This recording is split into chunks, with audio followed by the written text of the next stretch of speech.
Guru meminta murid pindahan baru, yaitu Mehmet, untuk memilih tempat duduk.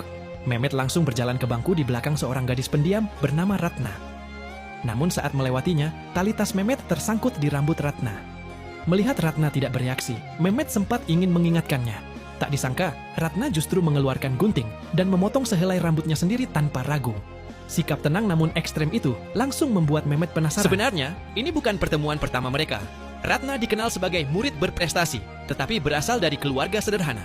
Karena itu, beberapa murid kaya sering mengganggunya. Ratna yang pemalu tidak pernah berani melawan dan hanya memilih diam. Hingga suatu hari, Mehmet tiba-tiba muncul dan mengusir mereka.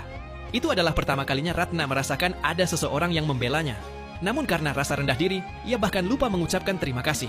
Mehmet sebenarnya menunggu ucapan terima kasih itu, tetapi sikapnya yang terlalu serius justru membuat Ratna ketakutan.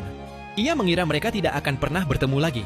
Namun tak disangka, Mehmet ternyata adalah murid pindahan baru di kelasnya. Takut kehadirannya hanya akan merepotkan Mehmet, Ratna memilih memotong rambutnya tanpa berpikir panjang. Saat bel sekolah berbunyi, kelompok murid yang sama kembali mengganggu Ratna. Mehmet tak bisa tinggal diam. Ia memperingatkan mereka agar berhenti. Namun seorang gadis kaya yang sombong menolak mundur dan menyuruh teman-temannya memberi pelajaran pada Mehmet. Mereka meremehkan kekuatannya. Tak satu pun mampu mengalahkannya. Jika Ratna tidak segera menghentikan Mehmet, salah satu dari mereka bisa saja terluka parah. Melihat keadaan berbalik, gadis kaya itu pun pergi dengan wajah malu. Sepulang sekolah, Ratna ketakutan akan pembalasan. Di tengah hujan deras, ia memberanikan diri mendatangi rumah Mehmet. Dengan suara gemetar, ia memintanya melindunginya selama 3 bulan saja, karena ia akan segera lulus. Namun Mehmet menganggap Ratna terlalu penakut dan berharap ia belajar melawan sendiri. Saat Ratna terdiam, Mehmet dengan kesal hendak menutup pintu. Dalam keputusasaan, Ratna menahan pintu dengan tangannya hingga terluka. Melihat memar di tangan Ratna, kemarahan Mehmet langsung berubah. Ratna kembali memohon, berjanji akan melakukan apapun asalkan Mehmet mau melindunginya selama 3 bulan. Melihat betapa rapuh dan putus asanya Ratna, Mehmet akhirnya mengalah dan menyetujui permintaannya.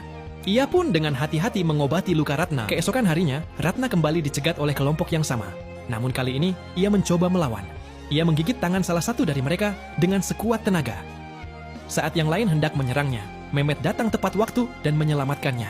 Sejak saat itu, Ratna menganggap Mehmet sebagai pahlawannya. Ia berkata bahwa ia sudah belajar melawan, meski masih lemah.